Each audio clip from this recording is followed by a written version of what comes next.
So I'd like to start real quickly with everybody kind of just introducing themselves, and we can kind of go around the room. Laura, you want to start? Lori Kovac. I live in the village and I'm a member of the community.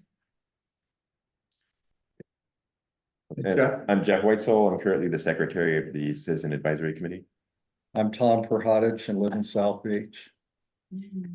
Gail Williams Pickett and Tim Pickett, proud owners at Pacific Sands. Russ Williams, a Nesco resident about a mile north of the village. Ditto, Colleen Williams. Okay. Heidi Heidenreich, Solid South. Linda Alright. Angelo, Solid South. Being Rasker, Bill Miller, I own a place in Nesco and stay in on a short-term basis.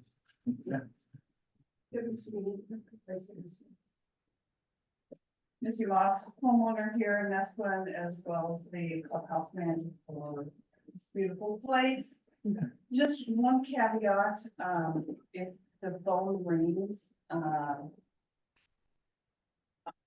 gonna politely get it, or maybe duck down here. And so, we had a communication that was sent out this morning that the golf course is gonna open on the 4th. So that's gonna get the phone ring, so I apologize upfront about that. Okay. I'm sure we can deal with I that. don't know what to do. Tom? Tom Seif, I'm the editor of this, committee, and, I live up on South Beach. Okay, online, Jeff, can you call out the names? I'm gonna have them introduce themselves. We want to have everyone introduce Yeah. themselves. Okay. Yes. Lynn, introduce yourself. Hi, this is Lynn Saxton, and I'm a member of the Community Plan Committee. And Rand, I'm Randall Cook and I'm chair of this committee and I'm down in Eugene at the Olympic trials. So sorry I can't be there in person. I think, Randall, we also need to say that for people on the Zoom call, the flashing of the camera is still occurring and it's unwatchable. Yeah. So we have a technical issue there. Right. It's an internet issue, I think. It's a bandwidth issue. it Okay. doesn't, So it's happening on your machine, so it's gotta be local. yeah, I think, yeah, to me, it looks like it's, my suggestion would be to turn it off and turn it back Why on. don't you log out of the meeting and log back in? Yeah. Okay, Yeah, if everybody waits just a sec, your camera's gonna go right. It's a universal fix. This is only. Yeah, that's difficult to watch. Yeah.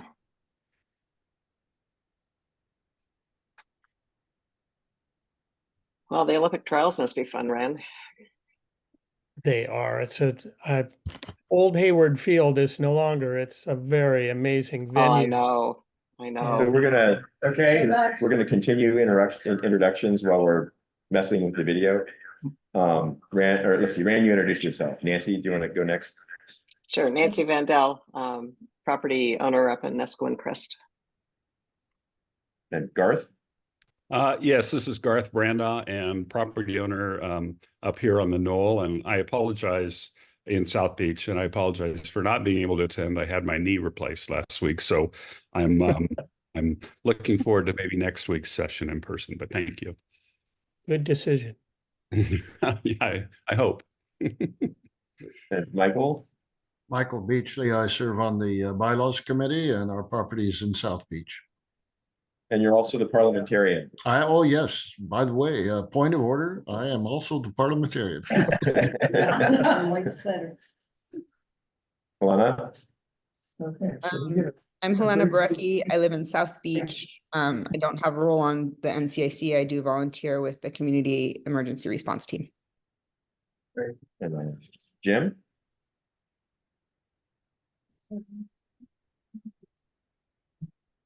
Well, Candace, are you there? Can you introduce yourself? Yeah, Candace Miller. I live on the South Beach side. And one more time for Jim. By the way, the picture is suddenly working great. Yeah, It stopped flashing. that's great. That's because it's from Sarah's laptop. I'm gonna do a share screen and a presentation, so actually we won't, See, we won't see her, we don't need the owl much. well, we need the L for sound. Okay, but we don't need, we can turn the video off. But we can do, yeah, so we can just use my camera. Okay. Okay, anyone else? That, let's see. That is everyone except for Jim, who hasn't. Okay, we had a couple, two people walk in, want to introduce yourself? Hi, I'm Mark Everett, live here in CAC chair. Welcome, Mark. I'm Rick Quitter and I live up on Hawk Drive. Rick. Anyone else? Okay, so today is something that certainly I've been looking forward to. It's land use 101. It sounds like we're back in school sometime, but this is really important for our village, and it's unique to Tillamook County that we as resident citizens, property owners, have a say in land use issues within our village.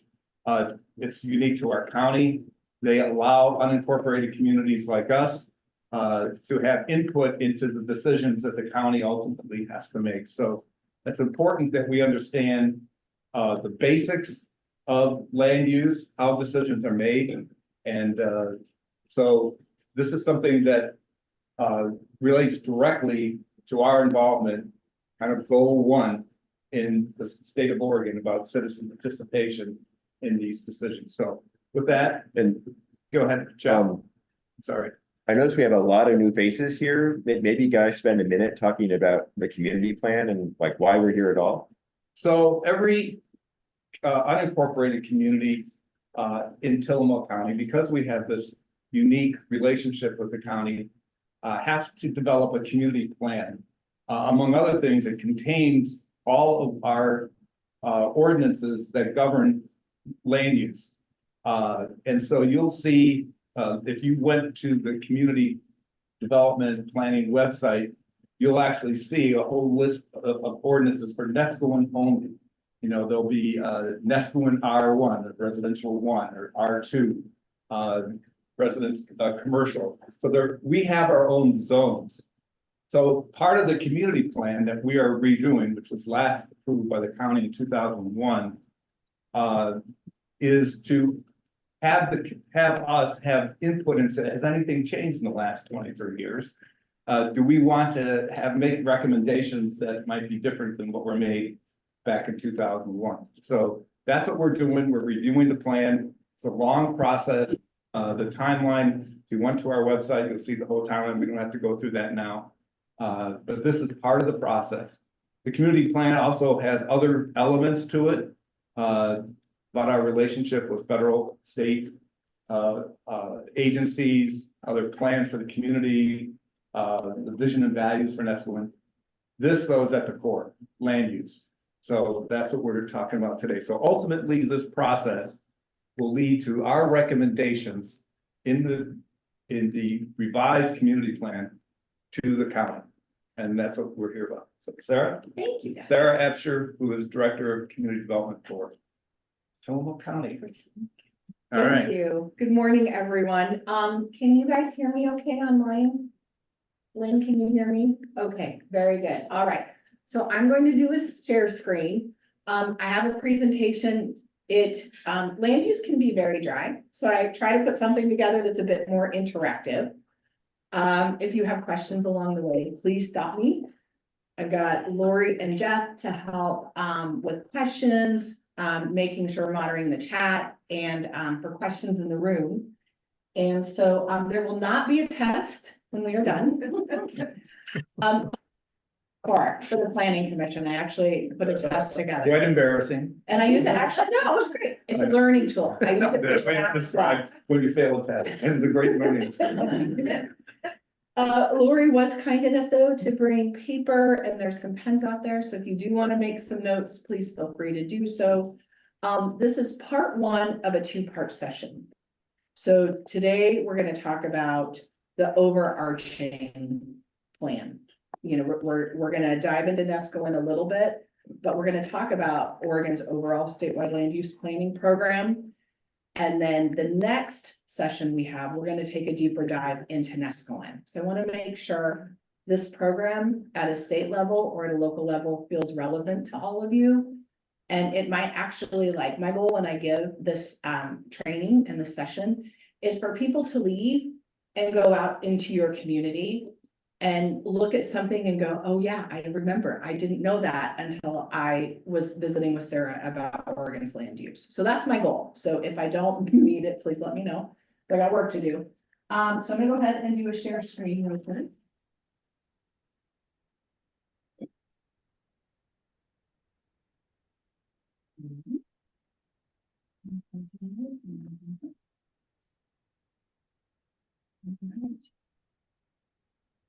Okay, and I'm gonna let's see if I can, I don't know if I can minimize that.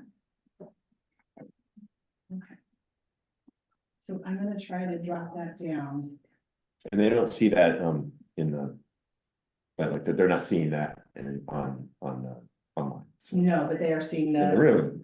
yeah, but they are seeing, you guys are seeing my presentation. Yes. Yes. Okay, all right, okay. So let's start with some fun trivia, because I am terrible at trivia, but I love trivia, and I think it's always good to start with something that you don't know. So a couple of things of historical milestones for Oregon. They're gonna play into what we talk about later. So in 1899, the Oregon legislature declares 30 miles of beach as a public highway from the Columbia River to south of the Clatsop County line, so our neighbors to the north. In 1913, that was the year they amended that law to where all public beaches became a state highway. So just file that in the back of your mind, because we're gonna come back to that a little bit later. Who was the first city to adopt a land use program? Land use ordinance, zoning ordinance, any ideas? People online, you can participate too. Don't be shy. She said there's no test. There isn't. That's not bad. No surprise, probably it was Portland. Okay, so in 1918, Portland was the first city. In 1919, the legislature permitted cities to zone private land. In 1947, they permitted counties to zone private land. So from 1919, that was the first time cities could zone private land. And it wasn't until 1947 where the legislature authorized counties to zone private land. And then in 1955, the legislature adopted laws to regulate land divisions, meaning your partitions and your subdivisions. So if you go back, like in Nescoin, you have several areas that were platted before the 1950s, right? They just kind of did what they wanted, right? Okay, so it was in the 50s that law went into effect to start requiring standards for land divisions and subdivisions. And then they actually amended the laws through its Oregon Revised Statutes, Chapter 92. They actually revised the laws again in the mid-90s, where they added more rules for partitions. And they eventually got away, they redid some partition law. There used to be two types of partitions: land divisions with roads, land divisions without roads. Right? Sometimes you have a big chunk of property, you got to build a road because you got to get to all the properties that you divide. They used to differentiate between those two, and then eventually that went away. So a partition is a partition. But some of you may have bought a property that said a minor partition or a major partition was how it was created, like up South Beach and at the top of Ocean Ridge. That was not a subdivision. Those are all major partitions because that road kept getting created as those lots were developed. Yeah, all right, okay. Who was the first county, do you think, to adopt a land use program and a zoning program? Any ideas? Alabama? Close. Well, that's the logical answer, right? It was Gilliam County. Oh, I know, that's what I thought. So Gilliam County in 1960. Who was the first state to adopt a planning program, land use program? I'm gonna tell you the answer you're going, if that makes sense. California. Oh, okay. Yeah. Okay. Trivia is over for a while. So Oregon land use history, we just went through a couple of the big major first steps. The other thing, what is the Senate bill that the legislature, they finally got serious and they they passed a bill, I believe in the 70s. For all of Oregon that actually made everybody, we're gonna talk about this in a little bit, but anybody know what the bill is? It's the only one I can remember because it's an easy name, or it's an easy number. Senate Bill 100. Okay, so what we're gonna talk about today, we're gonna talk a little bit more about land use and history. We're gonna talk about the county's program.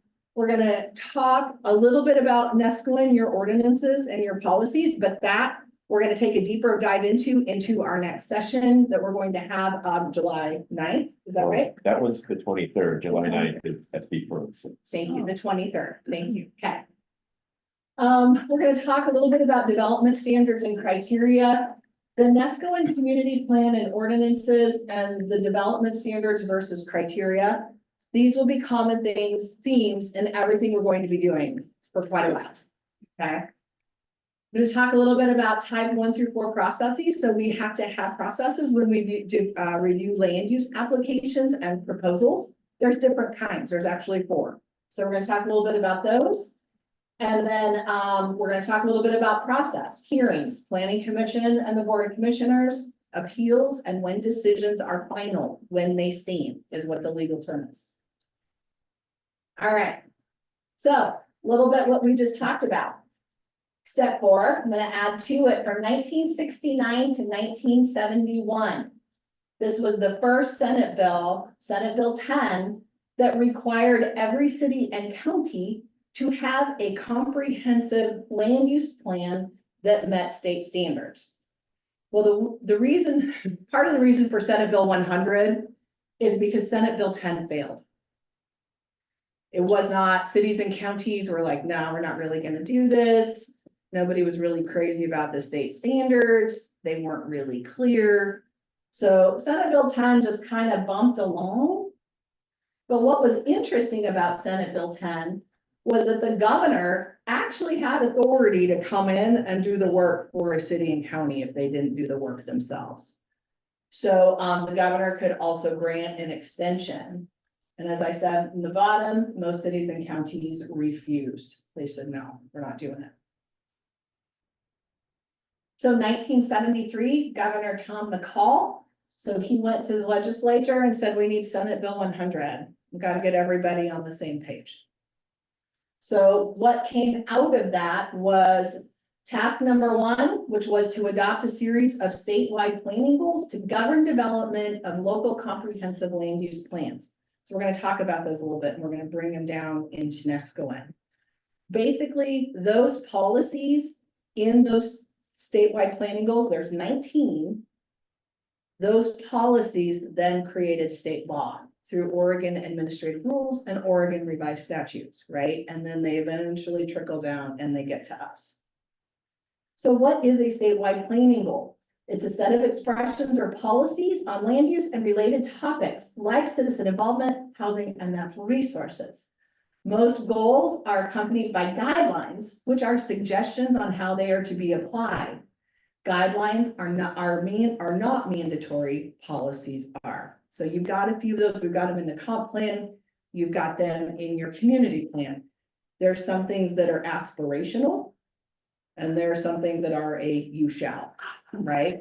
So suggestions, policies, you must. How are they achieved? They are achieved through local comprehensive planning. So we talk about implementing ordinances, right? That's a term, that's a phrase we've all heard and we say.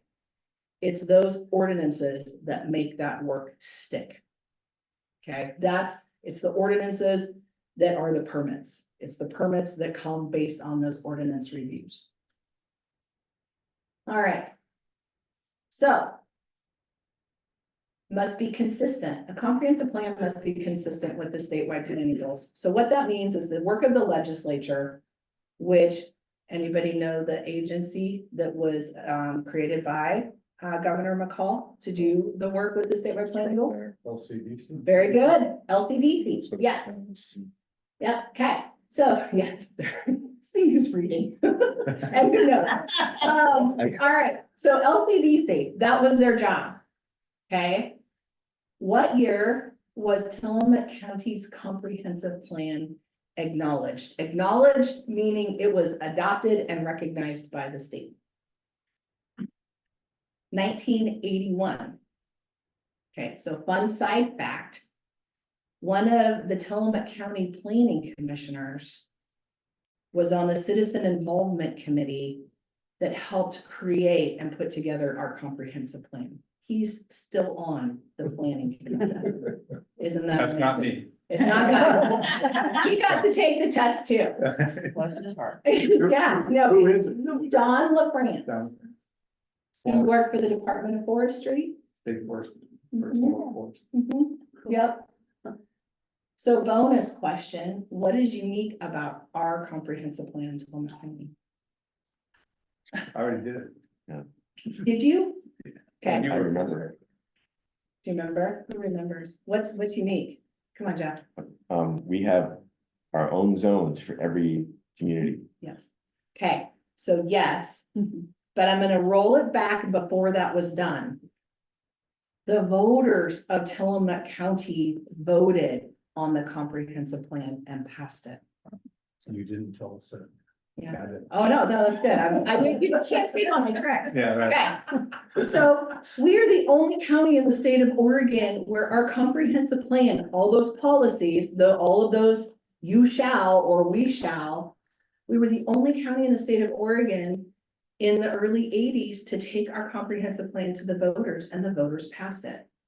Everyone else went through the process of their planning commissions, their board of county commissioners, and there was a path for adoption, similar to what we see today for, when we want to make changes. Of course, LCDC had to acknowledge, right, that plan, but we voted on it. So sometimes I get one of those old farmers in and he's not happy and he doesn't like what I'm telling him.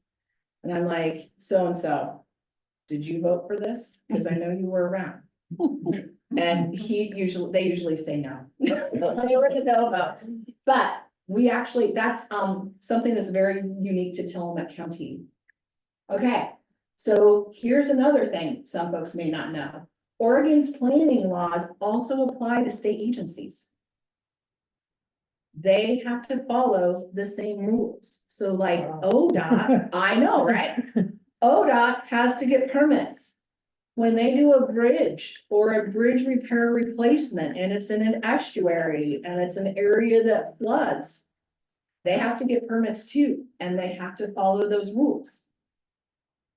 The only entity that does not have to follow and meet Oregon's laws are the federal government. Yeah. And only if they are working on federal land.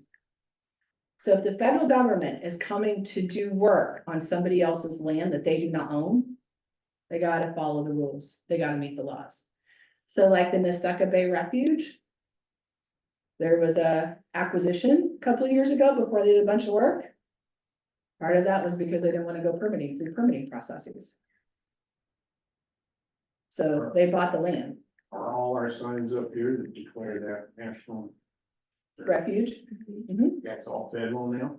Yeah, so they can do whatever they want out there. Federal government has they still have ESA, it's an Endangered Species Act, compliance requirements. They have their own processes at a federal level to do that work. But like the Coast Guard station in Garibaldi, federal property, federal project, they do all kinds of stuff out there we don't know about. But it doesn't matter because they don't have to comply, right? They're federal government working on federal land. So just to insert something, about 5-6 years ago, the US Fish and Wildlife Service did a planning process for the Nestucca Refuge, which includes both the properties south of us here and north of us here. And actually, they came to the CAC back then, talked about that process. So CAC at the time actually had some input, at least knowledge of what the federal government was planning for the refuge.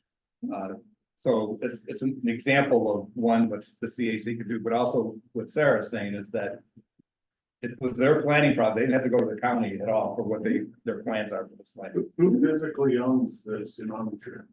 The federal government. And there's a long story which we could talk about at another meeting about that trail, because the law says there can be no human use in a refuge. So let's leave it there. We're recording this, right? So we'll talk about it. It's a good question to come up at another CAC meeting is to. Well, I'm just, I want to mention that there used to be a private gate up there that kept this golf course from flooding. Yeah. That got washed out and then never got replaced. It used to be a road. That was our way of going in and out. Right. From Highway 101. I never came to that. Right, and a lot of people who lived here a long time know that until the federal government bought it. Right. Okay, Okay, so you've all had time to read this question. All right, so not only do state agencies have to abide by and meet Oregon law, so do special districts. So can you think of any special districts or state agencies, ODOT, you can't use that because we gave it as an example, that must also adhere to our planning laws in the state of Oregon? That's what water is. Nesco and Water District, yeah. Yes, yeah, PUD, they had to get permits to do the transmission line. Mhm. Sewer, Nesco and sanitary, yeah. What about the Army Corps of Engineers if they are doing work in county-owned Barview Jetty Park? Yeah. Yeah. Yes, they do. They were not happy with me either. State park. State parks, that's right. Yeah, we are actually going to hearing on July 11th. The Nehalem Bay State Park is updating their master plan. So we're taking that to hearing. Yeah, very good. So, okay, in Nescoin, we already talked about the water and the sewer districts. Who else? What other special districts do you have? School districts. School districts, yeah, Ms. Becca. We had to permit the school expansion. I did all of the communication towers during the pandemic to get the kids, right, so they could have Wi-Fi for distance learning. What about Neseca Rural Fire Protection District? That's one of your districts, right? Yeah, so, yeah, and we do a lot of work with them too. Okay, so there are 19 statewide planning goals. Here's the list. Wow. The first one is citizen involvement. You can't see it because of the bar. So fun little fact of timeline on the right side. So in 1974, LCDC adopted the first 14 planning goals. In 1975, they adopted goal 15. And in 76, they adopted the coastal goals. The coastal goals are estuary, coastal shorelands, beaches and dunes, and then ocean resources came later. All right, so first question, what goals apply to Tillamook County? We're gonna talk about each one of them a little bit. Tillamook County is unique in that all but one goal applies to our county. The only goal that does not apply is goal 15, and that is because it has to do with the Willamette corridor. So what that means for planners, for our breadth of work we do in Tillamook County, we have to know and understand all of those. If you are a planner in a city, you are not gonna have all those. You're not gonna have the farm and forest, right? If you are not on the coast, you're not gonna have the coastal goals. So we have to be very nimble. We gotta know a little bit about everything, except for the Willamette Valley. And in preparing for today, what also came to mind was how many of these also apply to Nescoin. I would say of our unincorporated communities, more of these goals apply to Nescoin than I think to any other unincorporated community, except for maybe Pacific City, but I don't think so, and I'll tell you when. Okay, so Nescoin, we're gonna talk about what goals apply to Nescoin. I would say 1, 2, 5, 6, 7, 8, 9, 10, 11, 12, 13, 14, 16, 17, 18, and 19. 14 applies to next one. I think so. That's what I counted, right? Yeah, the question is what doesn't? Yeah, What that What doesn't? Sorry, thank you. I can't read my own question. What doesn't apply to Nescomin? I would think 14 would know. 15, 12. 12 is transportation. So we have a road system, right? Oh. So what doesn't apply? The farm and forest goals 3 and 4 do not apply And that's it. because they only apply to resource lands. 15, then 15.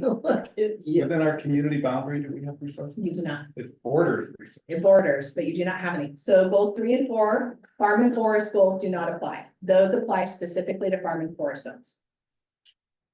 But what about 14? 14 is urbanization. That definitely applies to you guys. Because you are an unincorporated community, so we're gonna talk about that later, Bill. And talk about, Sarah, our classification as an urban Yep. rural versus just a rural. So that will come up maybe later, and that Yes, it addresses will. your Yep. question about. So, and more of that we're gonna dive into part 2, but I'm gonna touch on Bill's question in part 1. Yeah. Okay, so yeah, most of these goals apply to Nescoin. And after today, I just want to give a plug for all of the awesome town halls that the committee did a couple of years ago. There's something in here you find interesting, you can go and watch the town hall on that goal. Okay, because those are really good. There was a lot of good stuff and they talk about Nescoin. Okay. So here they are. Kind of lost track of my order, but these are the big ones for Nescoin. Goal 19, which is down in the lower left-hand corner, the ocean resources goal. Basically, those are, we haven't seen a lot of those yet, as they would largely impact our communities and our county, except for the territorial sea plan. That was a big one. Other than that, where we will see these goals become very relevant will be for offshore energy proposals. Which I don't know if anybody else is following that. I'm following that pretty closely because there's actually a lot of work that's being done right now to figure out how to make that happen. Now, those proposals, when you look, you think about the ocean, I'm just gonna very simply talk about this. There are tide lines, right? And they're all statutorily defined. You can't see most of them when you're walking, except for maybe the mean or high tide line, where you can see the difference on the rocks, sometimes there's vegetation. But there are state and federal boundaries that are determined by those statutorily defined tide lines. Which means that's when permits, that's who reviews a permit. That's where laws apply for development. For goal 19, basically what it will be for us is what's called a land use compatibility statement, because I don't have jurisdictional authority out in the ocean, just like they don't have jurisdictional authority on land, right? So we have, when people are getting state and federal permits, we have this form called a land use compatibility statement. And it's what local jurisdictions like Tillamook County are required to fill out that attaches to that state or federal permit application that confirms whether or not a use is allowed, or if there's any conflicts in our comprehensive plan with the goal policies. So when I get one of those forms for a state or federal permit, I have to think about what area is adjacent to where this project is going. And what of those 19 or 18 goals and policies apply? And then I have to give them feedback. Yes. Sure, is that kind of like what happened in Tierra del Mar? Isn't that where there was a big? The Facebook cable? Yes. Okay. So that was a federal and state permit, but then because it came on land and actually came up, on land, we actually have to do local permits for it too. But thank you for bringing that up, because there's something called the Oregon Coastal Zone Management Act. And what it is it's a series of laws that recognize all of these different permitting layers for a project that may start out in the ocean, federal jurisdiction, state jurisdiction, finally makes its way on land. And there is a consortium of agencies that through this Oregon Coastal Zone Management Act that also have to look at a permit proposal and sign off on it to make sure there is that consistency from a federal down to a local level. And like NOAA is on that, is part of that consortium. Oregon Department of Land Conservation and Development, which is our state planning agency that also came out of LCDC. Right, so different ways to look at it. We haven't seen a lot with goal 19. I anticipate that to change in the future. I don't know if it will be within the lifetime of my career. Right, but we're tracking because that's gonna be a big deal. Well, all that you just talked about, does that include the Christian camp where they put in all that stuff The too? Amazon. The Amazon cable, yeah, so It's same just process as another thing, Facebook. it's Facebook. Yep, and the Oregon Coastal Zone Management Act applied because they ran the cable across the ocean and then up through all of our jurisdictions. So did that come across your desk? Yes, Okay. yep, I brought both of them to the planning commission for review. So later, when she dives into the Nesco and land use issues, and we talk about what residential, because when that comes to land, then it has to be reviewed as to, is that use of that land fit within the either outright or conditional uses of that property. That's what came up at Tierra Del Mar, that's what came up less so in Camp Pioneer. And less so in Wainema because the Facebook cable was challenged through the state appeals courts. And I had to make a similar use determination and bring it to the planning commission, and that actually held up in the Court of Appeals.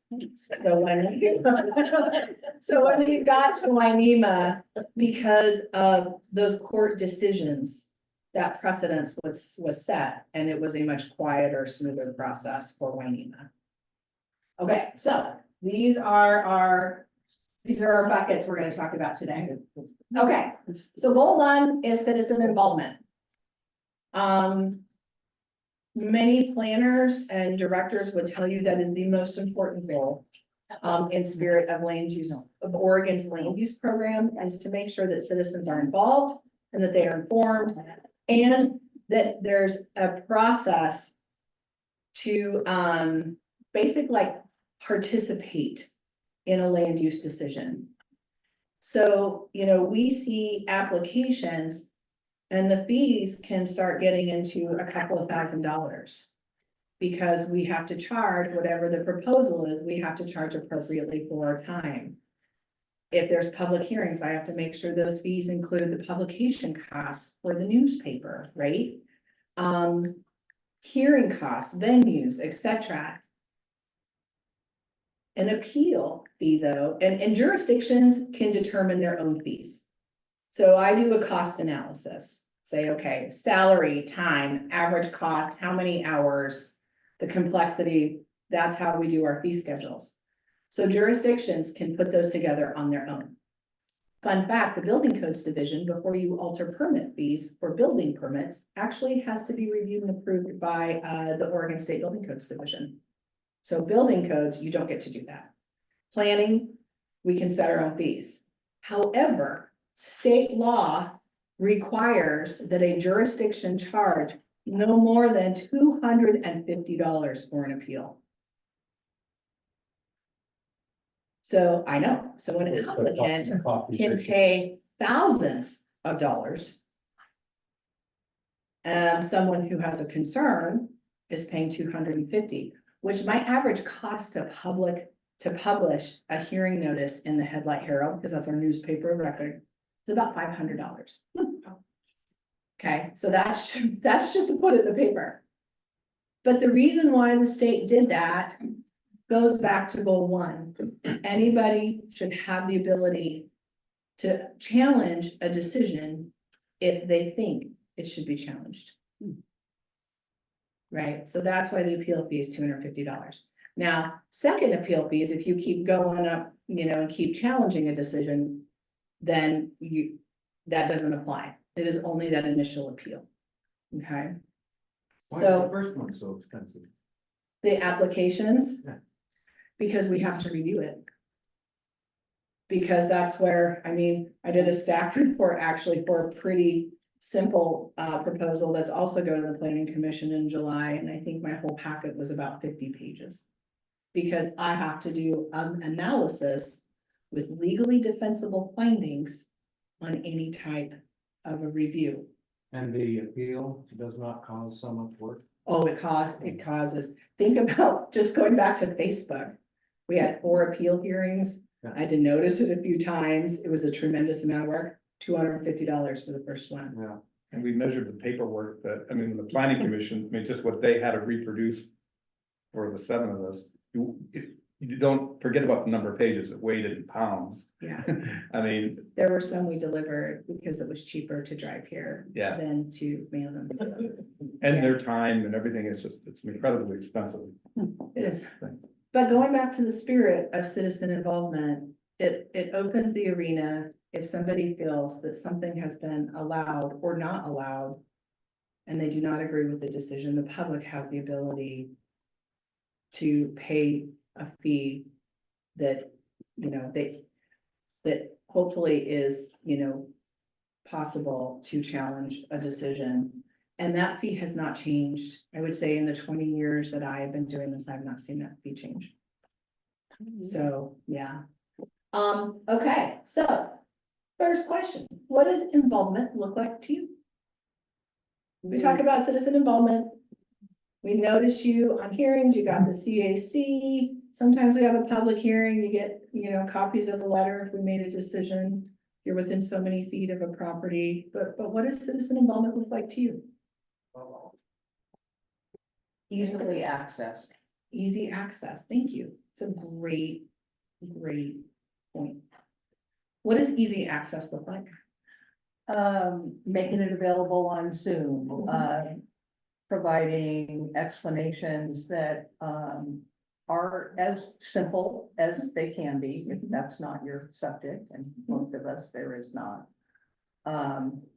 And using lots of different communication channels to send out information, using social media, email, various other things.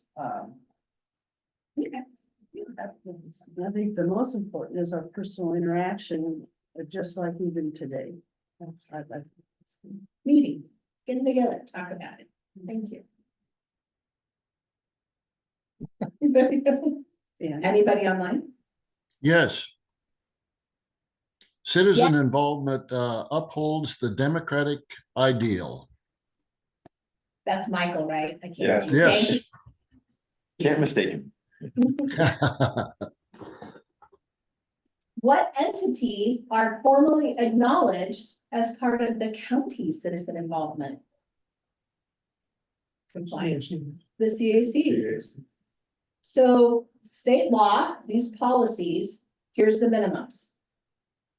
Public notice.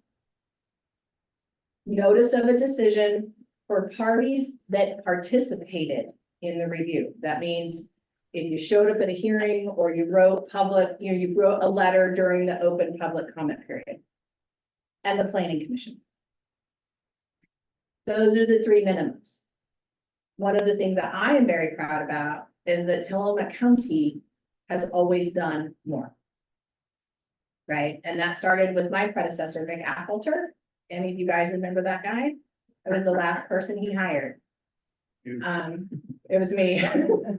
I was in graduate school with him 50 years ago. Did you? Oh, that's great. Yeah, so Vic like had this incredible passion for making sure communities stay informed. He's the reason we have CACs, which is pretty awesome. So, we do Zoom meetings, we publish our applications that are up for public notice online.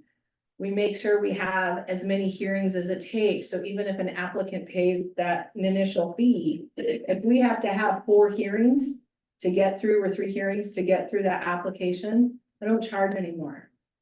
And oftentimes those hearings are not for the benefit of the applicant, they can be for the benefit of the planning commission and the community. Right? So we're not stingy on those things. I would say what people would probably tell you that they feel we are a little stingy on, which I understand, is the notification boundary requirements. State law is 250 feet for residential and commercial. And then the boundary expands to 750 feet for resource zone properties, because they're usually bigger, right? And those are state determined areas of potential impact. Right, so that's why someone will call me and say, Sarah, I didn't get a notice that you're reviewing this. And I'll look and they'll say, oh, you weren't in the boundary for that 250 or 750 notification area.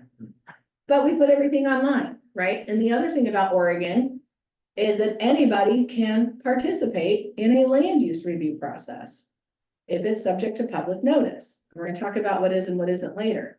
So what that means is, let's say you're online and you're perusing my sites, I've got all those applications up there, and you see something in Garibaldi. And you're like, I don't know about this. This doesn't look like this should happen. Can I give you a local example? Yes. We have a property they've recently built. They have a horse excursion business. They are renting it. There are people there on an overnight basis, and there are people that were notified about that, but there's people outside of it that feel that they're affected by this property. Right. So that's an example. That is an example. But going back to mine, too, you could write me a letter living in Escalon and saying, you know, I saw this proposal in Garibaldi and I don't agree with it at all. You have standing to appeal the decision that we make on a property in Garibaldi. Anybody can participate. You do not have to live within a specific geographic location to participate. There was, I think in the last full legislative session, there was, I think 1 or 2 bills. I know there was one for sure that floated around that actually tried to narrow and hone that down to, like, if you weren't within 5 miles of a proposal under review, you did not have appeal rights. You could not participate, and it didn't pass. It didn't go through.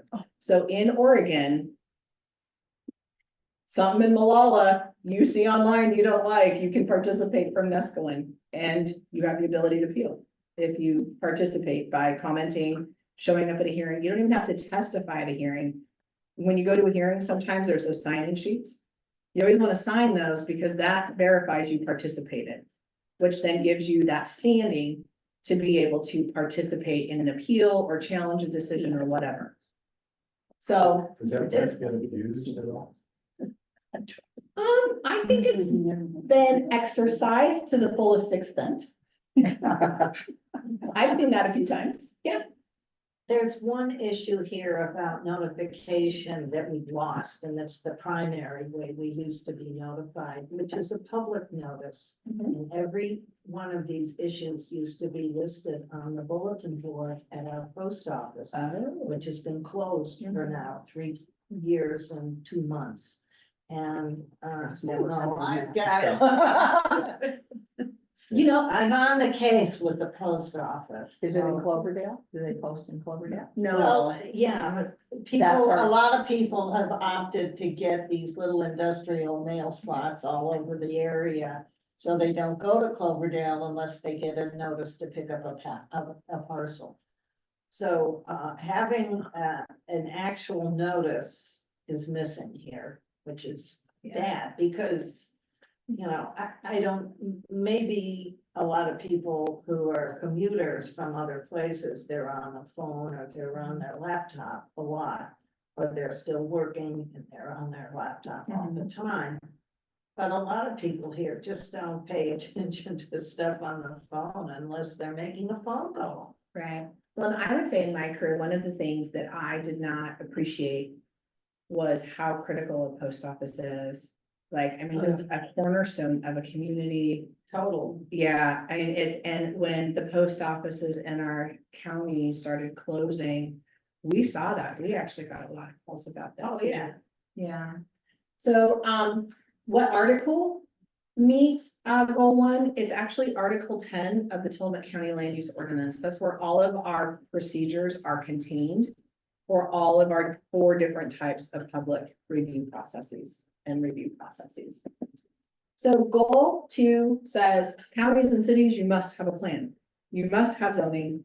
Goal 2 also embedded in OARs and ORS's, Oregon Administrative Rules and Oregon Revised Statutes are where the criteria are for things that are called exceptions. So if you want an exception to a law that comes from the statewide planning goals, that's where those are embedded.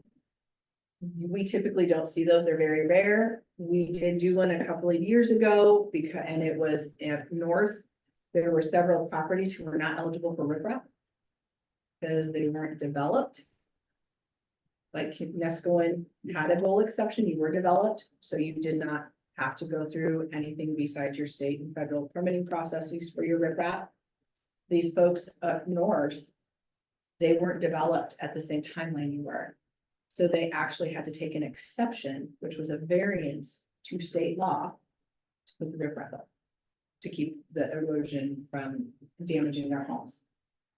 But in terms of the plan, we have, so we comply with goal 2 for Nescoin. What are Nescoin zoning districts? What do we got here?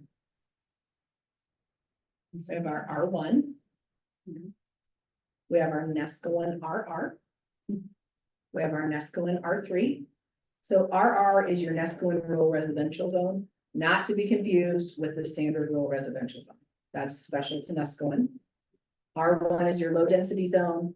R3 is your high density zone. You have a commercial zone, right? Do you have anything else? Am I missing anything? R11. No, R1.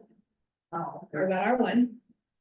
The multi-residential, R11. R3. R3.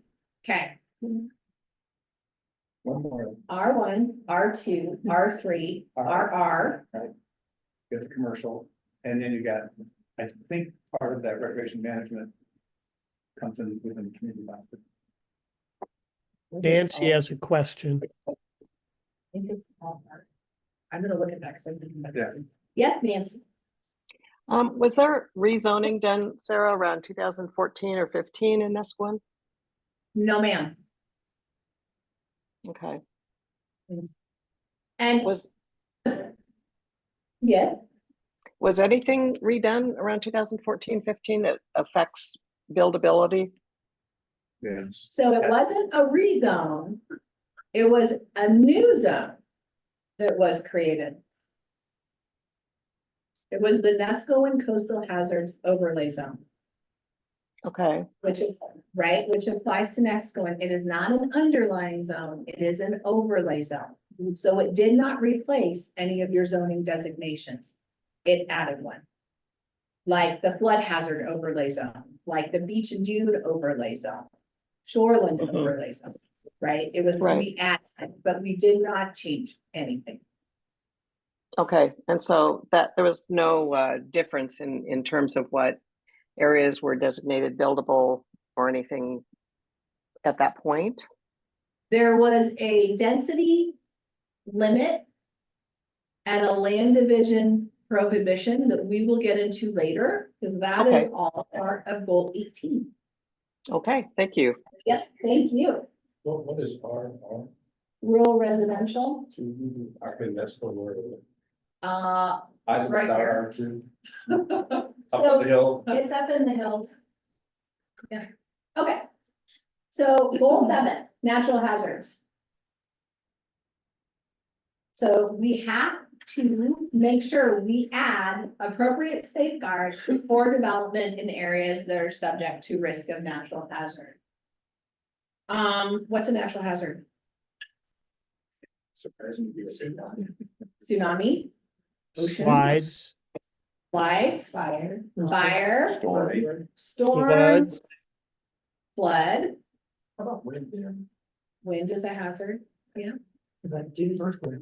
Earthquakes, very good. Okay. So of those, the ones that we regulate through permitting are flooding, landslides, which are areas of geologic hazard, and tsunami. The beaches and dunes actually have their own goal element. So there's also a permitting process there. But basically, for earthquake, unstable soils, steep slopes, we require geologic hazard report. If you're in an area that floods, you have to elevate. There's a floodplain development permit. The tsunami hazard overlay zone is part of this, but it's more about making sure you have evacuation routes, lighting, different things. So Kingfisher Apartments in Pacific City, y'all are familiar with that? That was one of our first projects where that tsunami hazard overlay zone was applied. So you'll see routing and paths around that building that can get you either to the Nestucca Ridge. If the bridge blows out, they can go up to Nestucca Ridge, which is just to the north of them. It's a subdivision up on the hill, or they can run across the bridge and up the hill. So we actually had to look at what are evacuation routes for that apartment if in the event of an issue. We have overlapping ordinances. There are properties in Nescoin where you need either a geologic hazard report or beach and dune report, right? Dune area development permit, and you're in the flood, scenic floodplain development permit, right? And you're in the tsunami hazard overlay zone, right? So you gotta start adding all these layers. And then whatever shakes out to be the most restrictive of all of those standards is what applies to development. They are all they are treated equally and the same, but how you determine which applies with all of those overlapping is what is the most restrictive. And What was development? any man-made change, or it can be a building or a structure. It depends. FEMA defines it differently. For FEMA, it is basically like any human caused action to a piece of property, you need a floodplain development permit. So if you are in an area of special flood hazard and you want to put a garden box on your property, I don't require a permit. I probably should, but I don't. So if you have a house, it's been there 50 years, and you add a garage, then that's a development. Yes, so you need that in addition to your building and zoning permits, because we have to comply with the policies of Goal 7. So that's why you start seeing all of these overlapping permits and requirements. Goal 8 requires us to meet recreational needs of an area.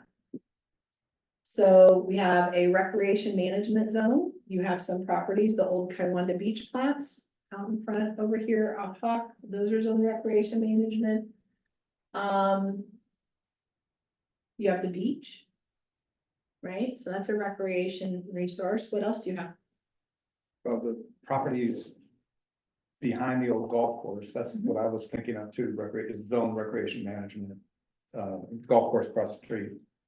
I'm not sure within the community boundary where that boundary comes across there. That's another option. You're right. That whole hillside is recreation management. And there are uses in that, in recreation management that come up certainly within the planning commission, it seems a lot, like Yep. people wanted to, there are some kinds of development that are allowed in those zones. What is this golf course zone does? Doesn't seem appropriate. So what other types of recreational amenities do you have in your community? Rivers. Rivers, creeks? What else? Streets. You can run on, you can walk on. Is that the beach? The beach, And repair on. yeah, the beach. What else do you have? A golf course? Yeah. Yep, you have a golf course, right? So recreation, that was in the vision and values. We talked about recreation, right? Okay, so how do you feel about that? Do you think that your recreational needs for your community are being met? Exceeded. Oh, yeah. Well, the pickleball people would not think so. I agree, I want to add, like, there in the chat, some, Helena, Ricky said, if it wasn't said, they passed by the wildlife refuge as an example of a recreational amenity. But is it, I mean, you can't Can't take a You boat can't out there. touch well, you can't touch your foot on it. But you can look. Correct. You can look. You can look, I There's guess. birds, birdie, yeah, Lots of Lots of birds. beavers from the dam. yeah, yeah. Not talk about the beach. New protected animal. Oh, yeah, we talked about oh my gosh, I was driving around, I gotta tell you this real quick, I was driving around a couple of weeks ago on a Saturday night. Cruising your streets, looking at short-term rentals, making sure I didn't see, any excessive parking. Yeah, I leave after 7 from home and drive out here, so kind of gonna find that time when daytime visitors are packing up and going home, just to really look at some of the transportation things. And activities. I saw my first bear. I did. Oh, that. I talked about bears so much, and I literally slammed on the brakes. My dog almost went through the windshield. Like, there's a bear. And you took it for the bear. Yeah. Down Hawk Street, and it was like just hanging out in somebody's yard. Yeah. Sauntered across the street. They're getting very Yeah. friendly. Yeah. And then there was. Great names. She lost the picture. You named those. Oh, yeah. You got names. Oh my gosh. Names for They're everything. best, they get his garbage out for him. I know. Yeah, they need to quit doing that. And I wasn't a quarter mile away, and this nice family with these kids in strollers. Or, and I'm like, oh no. Roll down the window, and Bear. there's a bear leisurely hanging out down there. Yeah, 2 p.m. in the afternoon. yeah. Yeah. Oh my God. Yeah. Like 10 feet from my front door. Oh my Yeah. gosh. Yeah, so I feel like I am finally here. So.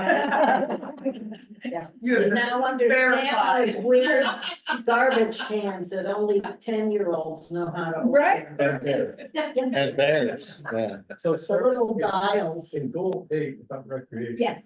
What's the county's responsibility to keep the golf course as a recreation? They don't have a responsibility. Why not? I mean, It's a good question. Well, so from a planning perspective, my role, and I would say the county's obligation, is to make sure that we have places appropriately zoned and that we are making sure those opportunities can exist. Right? Because that's really what your zoning is. It is not always intended for everything to happen. It's creating opportunities. So that's what we do. Well, if this wasn't a golf course and a group came forward in this zone and said, we'd like to build a golf course here, that would be an acceptable use, conditional use, and go through thing. And one of the criteria is, does it provide a service or something for this community, benefit to the community? So it works on that end. If they were applying. What about vital maintenance of the existing golf? No, that's not the county's. Our job. This is a privately owned place, isn't it? Yeah. Yes. So but I mean, for us, so one of the things that we're doing now that I'm working on with Chris Lady, and I think I've mentioned this. We got an ODOT grant to do some multimodal pedestrian transportation work. That does have a recreational element tied. He will be joining me probably in about 6 months to come down and talk to you guys about that. So that's what we do. Right, is we find those opportunities, we find those ways to create a path forward to do that work and to have those amenities. Goal 10, we're gonna come back to, right? So we're gonna have Senate Bill 406 to talk about, but I just want to give you guys just an overall view of that. So goal 10 initially only applied to cities. And then LCDC did some work, Tillamook County on its own accord. When the comprehensive plan was developed in the late 70s, early 80s, did some work to say housing matters to us. We want to have a housing element, we want policies. And basically those policies that still ring true today are offering options for a wide and diverse array of housing to meet our community needs. So that's the bottom line on that. There are ties to that, which we're going to get into, which is goal 11, which is public facilities, and goal 14, which is urbanization. So we're almost there. One of the things we're working on now is Senate Bill 406, and then we did a 2019 housing needs assessment. We did one countywide to look at all of our cities and communities to see what our housing needs were, what our rental rates were, what stock we had. As you can imagine, it was zero, right? When it came to rental, our options for rental rates were incredibly low. So, and actually I have some money budgeted with the Housing Commission to update that housing needs assessment this coming year. So we're gonna be doing some work on that too. And then goal 11 is your public facilities and services, calls for efficient planning of services. So basically, we have districts down here because we're not a city, right? So we mentioned these districts before. Who are our service district providers? Yes, the rural fire protection. Yeah, Water. water, sewer, County sheriff. sheriff, that's right.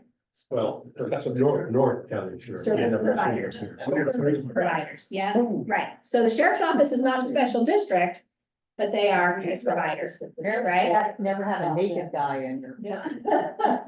And then goal 12 talks about transportation. So one thing about some of our goal elements in our comprehensive plan is that they are super old and outdated. Some of these have not been updated county-wide since they were initially adopted in 1981. And the reason why is because it's a lot of money and expense and time, and you need areas of expertise. So working with ODOT, we're always trying to apply for grants to help us update our transportation elements in our transportation plans. The other areas where we do not lack current data in our comp plan is economy. So talking about the economics, and then population. So those are all things that we will hopefully get some money to update at some point in time. Sarah? Yes. This is Lynn. I apologize for interrupting. One of my jobs today is to track the chats and make sure those get included. And so it was about 4 minutes ago, Helena, is it Baraki, made a comment that if it wasn't said, the past by the wildlife refuge. So I just want to call that out. So much. I appreciate that. So goal 14, this is something as we continue to do our work and we dive deeper into Nestlewind that we are going to come back to. So goal 14 first initially focused on cities. Cities have what are called urban growth boundaries, right? And areas within their urban growth boundaries. Goal 14, like one of the things that I think is most relevant to us under goal 14 is this is the goal that allows areas like Nestlewind to have sewer.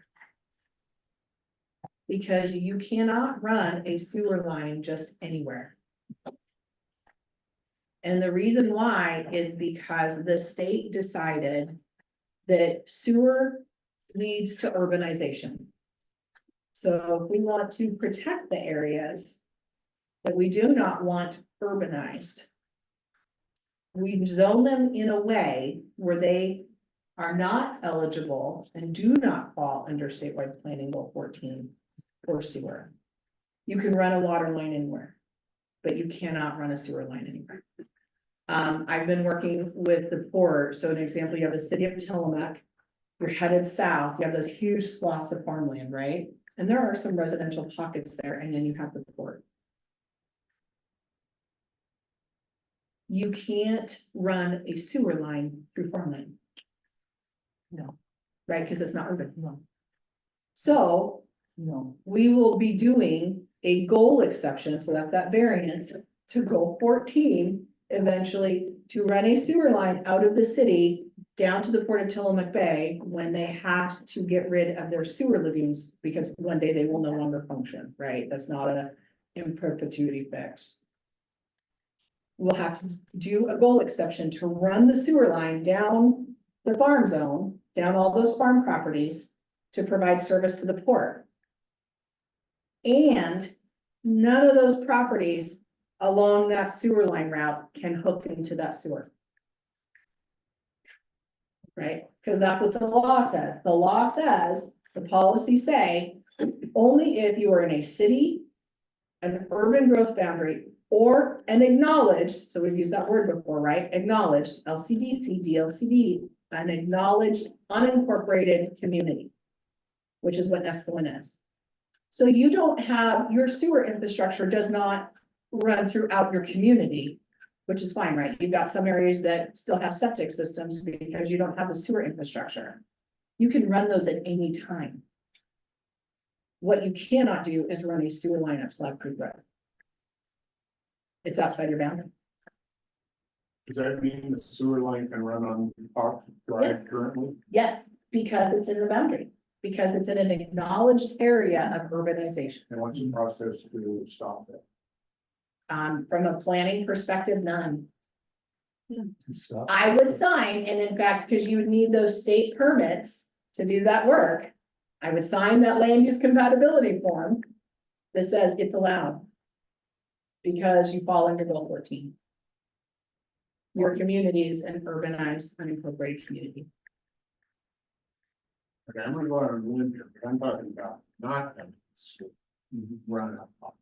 Okay, that has, I would have no part of that consideration or conversation because There's nothing fall under the county for requirements or.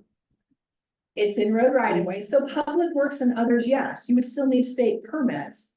But just talking about in terms of the policies of Goal 14.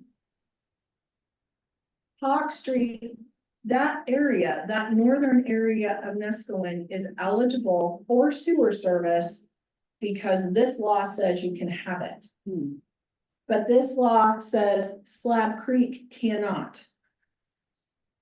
So Because- eligible but not mandated? Correct. Okay. Yep, which is why, yes, I'm using the word eligible. Slab Creek cannot, that is a hard no. They are not, those properties are not within the acknowledged urbanized boundary for your community. And which boundary is it? We had a lot of discussion. Yeah, it's about this the- in the yeah, CAC. It's the mapped community boundary that Tom pulled on the map that borders all of the Nescoin, the specialized Nescoin zoning districts. But not the CAC boundary. Correct. Yeah. Mhm. Okay. So, So I have a question. yes, please. Sorry to interrupt. I've had my hand up a while. So anything within the urban growth boundary, which is the green part of your mapping system, correct? Is eligible to have a, pardon me? It's the community boundary for Nescoin, right? We don't have a. Right. So it would include like Nesco and Crest, correct? So anything like pretty much west of the highway, is eligible for sewer is just a question of economics on, so it could get a permit for a septic system or whatever, but not getting a sewer line put up in that area would be an economic issue, correct? It could be, it's up to the district, Can I right? just say, because we've been involved in this a bit. If you're with it, like for us, we are within the sewer district, but we don't have sewer service. It would be the same as people going out Hawk. You are within the sewer district, you don't have service.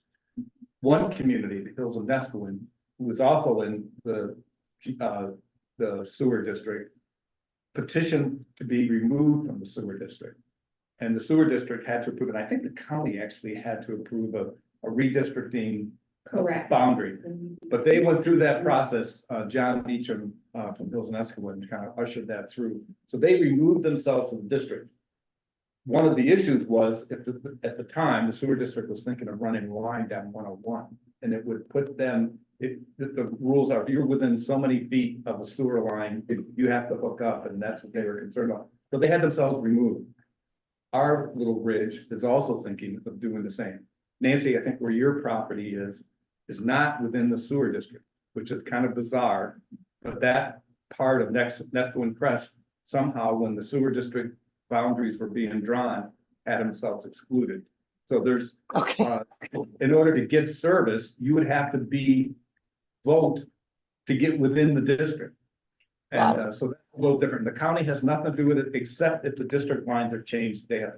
Which would go, right, and the district boundary lines should not be confused with your community boundary lines. They are two different boundaries.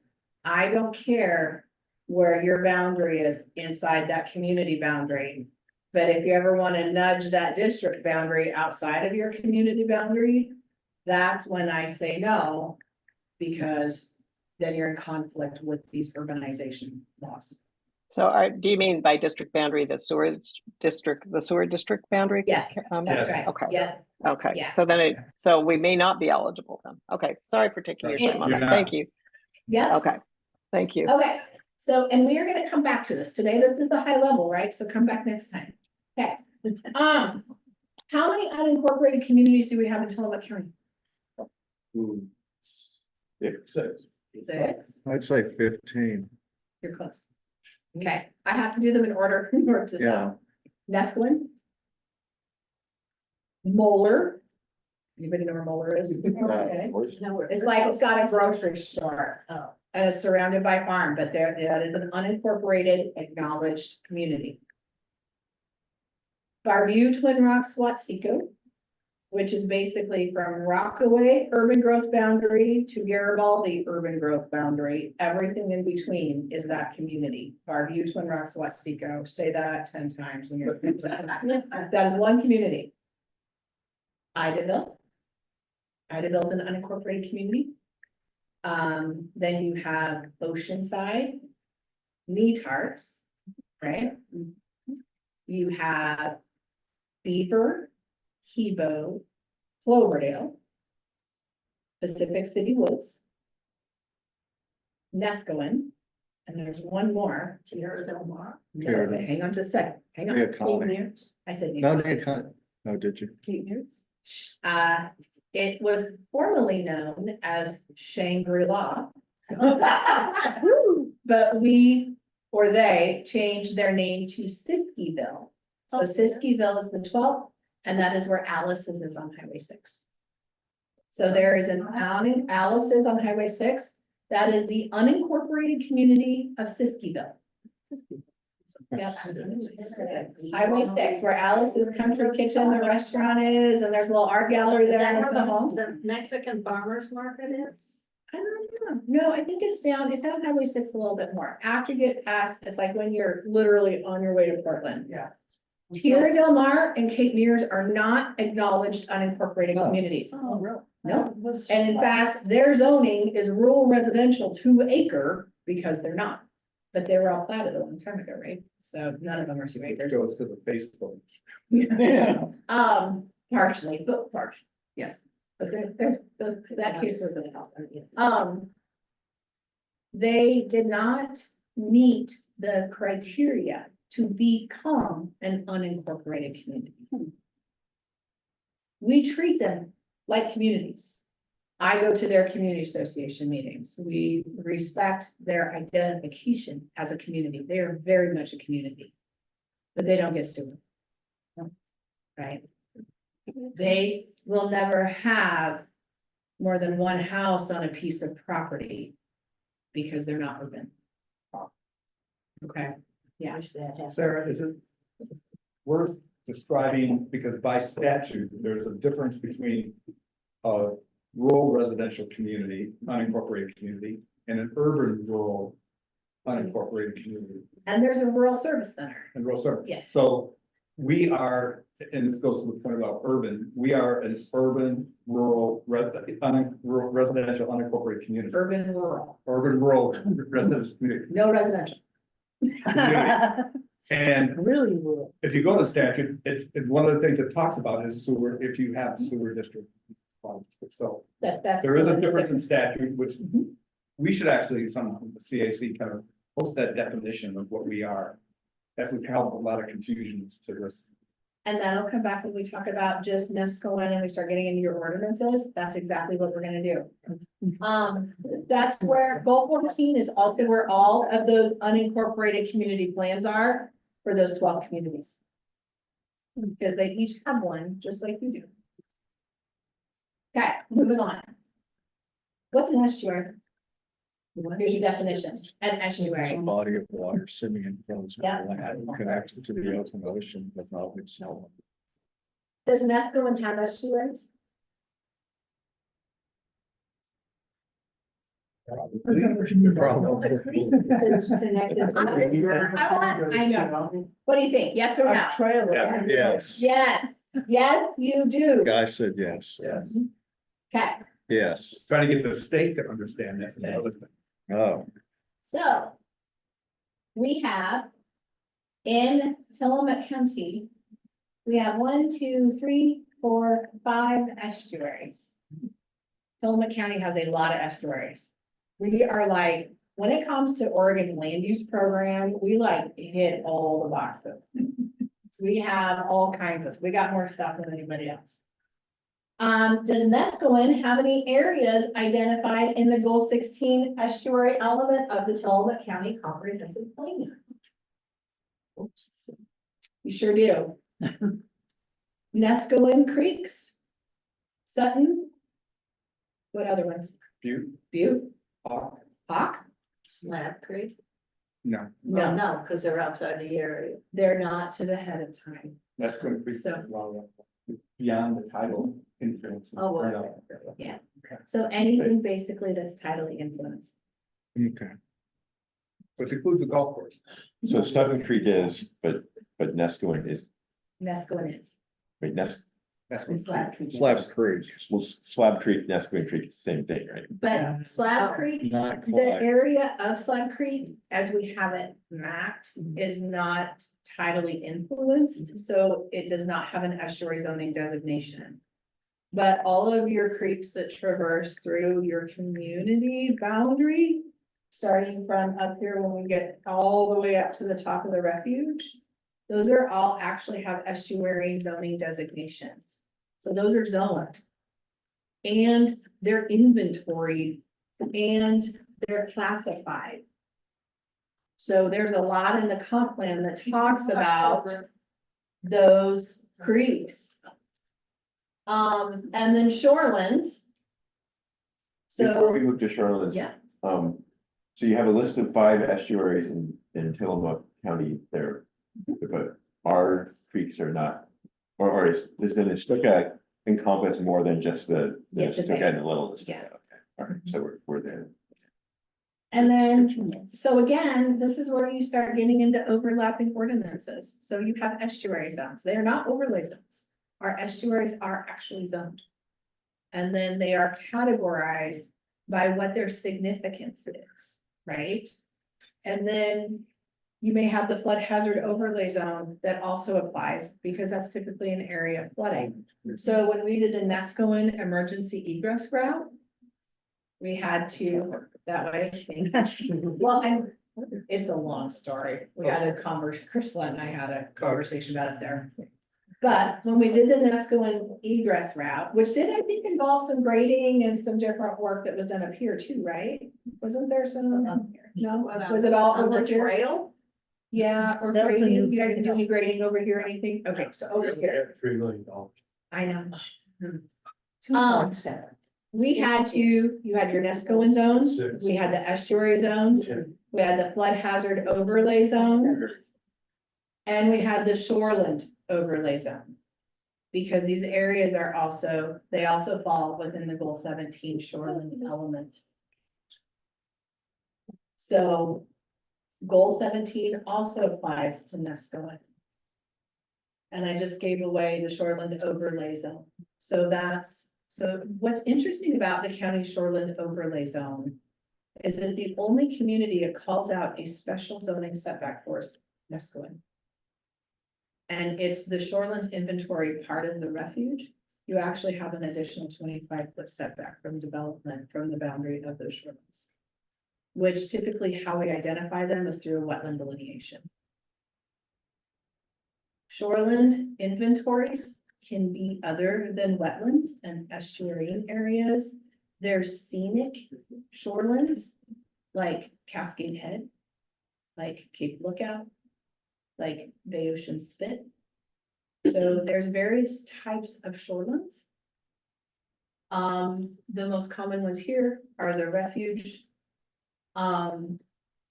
And then, so goal 17, and then the community plan, you talk about the refuge in our vision and value statement, we talked about the refuge, we've talked about what you now understand are shorelands. and your estuaries. And we talk about those environmental protection and enhancement and value pieces.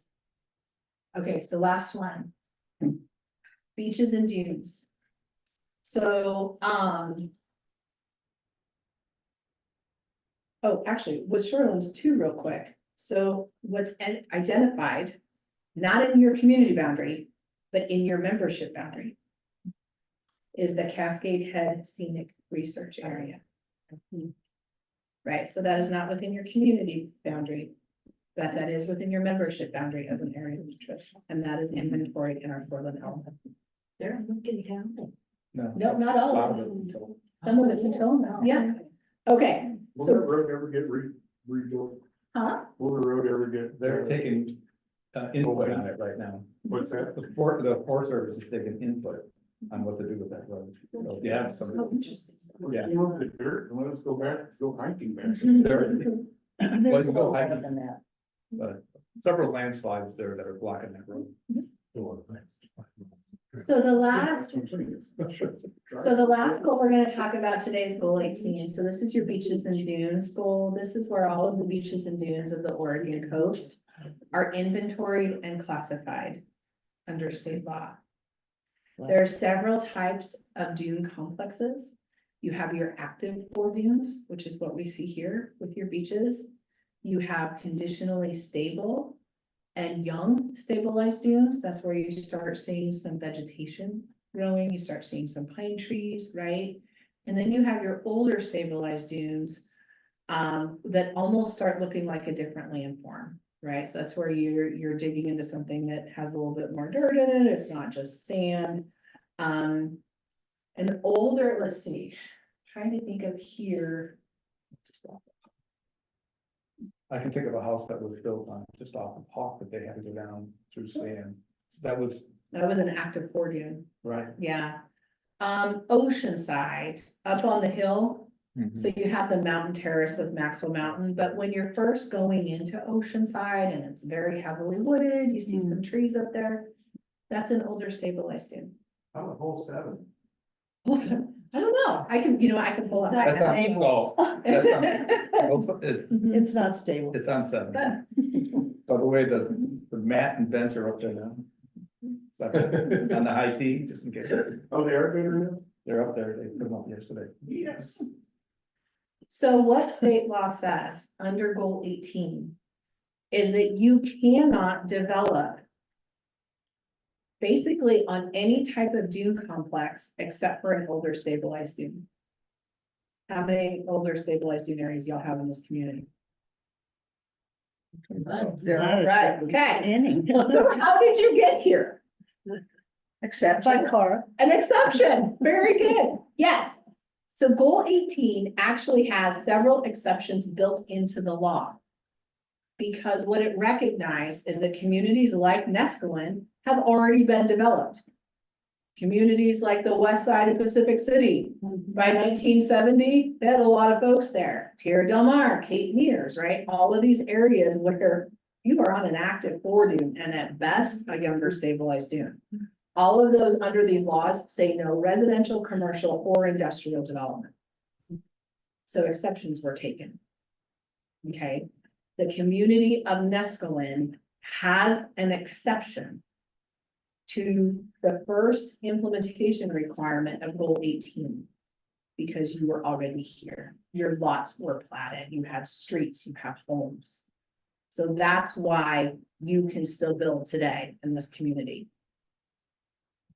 The exception, as Rick knows, is there is a portion of his property just north of Neskowin North, where that exception was not taken.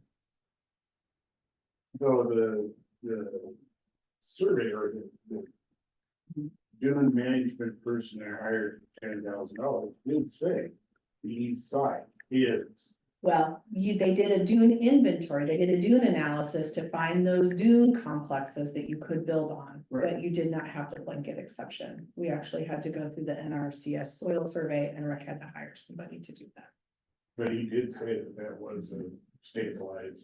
There was part of it, yes, I remember. So, it happens. There's two most significant implementation requirements of goal 18. So these are those laws. The first one is built and committed areas where you can build. The second is implementation requirement 5, which is for riprap. You guys also got that exception to that rule, right? But I had to do that exception and that variance to state law for those properties in North County. Because not everybody gets riprap. That is not something everybody gets if you're oceanfront. Yes. Can you clarify, why the burned down condo on Breakers? is not Thank you for feasible? asking that. Oh, they have permits. They're getting permits in. Oh, okay. Yeah, They are, yeah, oh yeah, okay, so they are able to rebuild. they are. But they have to build to all of those layers of all of those permitting of all of those current standards that we talked about a little bit earlier. So does that require them to be 10 feet above the? Whatever their flood elevation certificate says. Yeah, so remember we talked about earlier, as all those, you gotta comply with everything, the most restrictive controls. It's taken them a while to get their permits. So one of the things, they're in the coastal hazard overlay zone, Yes, they are. and one of the requirements is safest site. Yeah. That'll be interesting. Yeah. So. Is what? Safest Safest site. You have to, if you're in the zone, on your property, you have to build your home on the safest site on that property. So if your lot's 5,000 square feet, Don't let your house burn down, you'll never be able to rebuild. that's not true, Rick, that's not true. Keep But it it takes a lot of 50%. permitting. Keep it under 50%. So- Roll it out quickly. Dune area between Corvallis Street and Nesquin North, Yes, going back in the. that is the back in that ridge. unplatted Yes. Kiwanda Shores, or Kiwanda Beach. Well, it's planted, I've seen. it. They've been vacated, Who owns that? the county. So. If somebody wanted to put riprap there. It would have to be the county deciding we want riprap. So what has to happen is you have to have the property to be eligible for riprap. Your property had to have been developed in 1970. Okay, well, And development is statutorily defined. It can mean infrastructure, it can mean roads. There's a lot of, so those houses, all along those, that ridge, almost all of those are pre-1970. So, It's not all. you know, no, not all of them, I said almost all. Oh. So that dune is eroding. If those people way back in that ridge decide, oh my, this is getting scary. Are they gonna be able to put riprap all the way up that beach? I don't know, it's a good question. It depends, and so, and it was sometime, I cannot believe I can't remember that date. I will come back to you guys with that eligibility date. It was in the 70s. I'm just sitting here thinking about it. The other thing, when you talk about riprap, it's a joint permit, right, with OPRD. Typically, because you're on the ocean shore. And they will not authorize that type of a permitting until you reach a certain point of need, I guess is maybe the easiest way to put that. Now, in Pine Beach, where we did the goal exception for the riprap, because they knew OPRD would not give them a permit. They built the revetment on their own properties, because there was still enough beach left. And built it under the sand, and then restored the berm and planted over it. Yeah. But that still required a goal exception, because we determined under goal 18, because they're in the beach and dune overlay zone, and this applies, that they still had to go through that exception for that riprap process. So it depends, and there's boxes we have to check, and when the property slid by South Beach, remember a couple of years ago, there was that big slide. Yes. So, OPRD called me about that. It was late, something, it was out of business hours because it happened. Cause they'll call me and say, in an emergency, is this property eligible? And so I have to run and do my work, quickly. When you guys were having the repairs out here, it was very easy for us because we knew we could say yes, and OPRD knew yes, but for that was a temporary stabilization fix because they were not eligible because development had not occurred. And then the property owners ended up working that out. Yeah. Okay, so. All right, so we talked about goal 19. Yeah, we'll see how that shakes out. Talked about the coastal management zone. Okay, so the community plan. All right, so right now we're working on the vision and values. Land use action. So when we start going through the community plan in the implementing ordinances, everything we talked about today will start becoming relevant again. Because what we've talked about today, the plan has to meet all of these goals that apply. And as you know, in Nesco, there's a lot. Just some good examples again of what really matters and really applies to Nesco. I've listed those out. It's goal 1. It's your urbanization and your service providers, goal 10, goal 8, protection of natural resources. So those are your estuary, shoreline, beaches and dune, and then mitigation of risk of natural hazard through our permitting processes. And then that is what the role of those implementing ordinances are. Flood hazard overlay zone, dune area development permits in the beach and dune overlay zone, the setbacks in the shoreline overlay zone. All right, so development standards versus criteria. We will come back to this. I'm just going to fly through this pretty quickly here. So development standards, they are clear and objective. It is a yes or no. There's no maybe. Do you meet setbacks or not? Do you meet lot coverage or not? These are decisions that are not discretionary and there's no public notice. So things are zoning permits, a property line adjustment, things like a geologic hazard report review. Now, the Nesco Coastal Hazards Overlay Zone permit, which is another form of a geologic hazard report review, is discretionary and does require public notice. And that's because that's what we wanted to do. So type 1 applications, we talked a little bit in the beginning. We have 4 different types: your zoning permits, your geos, land use compatibility statements, those forms I sent back to the state and federal government for their permits, that and property line adjustments. Criteria, these are your variants, your conditional use, floodway development permits, things in estuaries. Those are discretionary. That's an opinion. It's a report and an analysis. We have to notice them publicly and they can be appealed. And so then there's your list of your type 2 through 4 applications, conditional uses, variances, non-conforming reviews, which we haven't seen much of those in a while.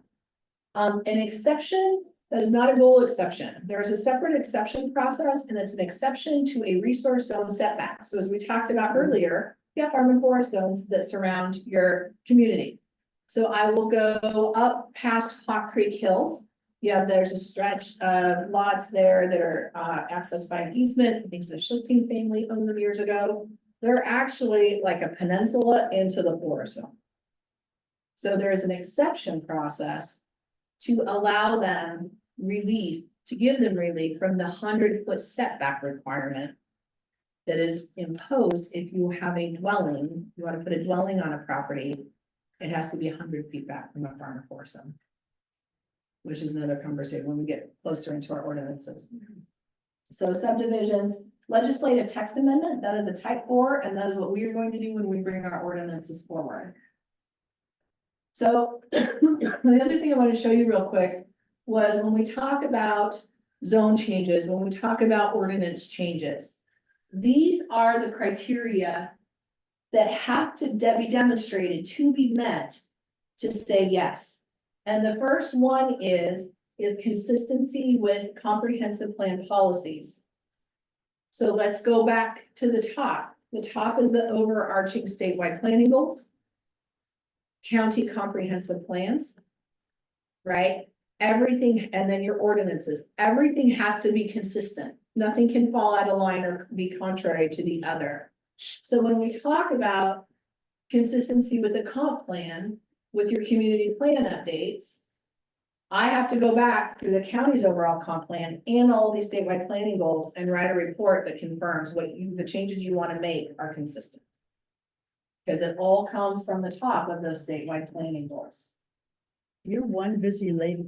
Sometimes. And then. question. So I am so. It's like. The other is statewide planning goals and relevant Oregon administrative rules. Yes, I have a wonderful team of planners. Thank you. But point being today, the takeaway, aside now when you're walking around, you're gonna hopefully be looking at things a little bit different. Think about, those recreation amenities and beaches and dunes and shorelands and estuaries and all that good stuff. But the other takeaway today is that whatever we do, those criteria require us to make sure that our work is consistent with those statewide planning goals and the comprehensive plan.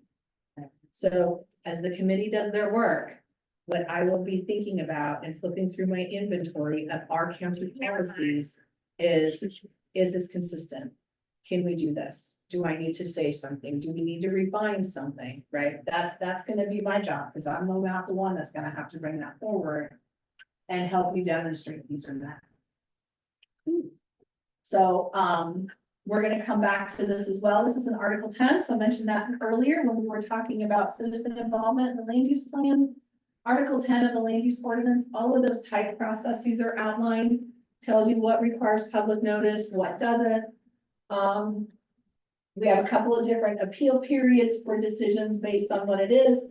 And our decision makers, if it is not me, is the Planning Commission, Board of County Commissioners. I probably make more decisions right now than they do.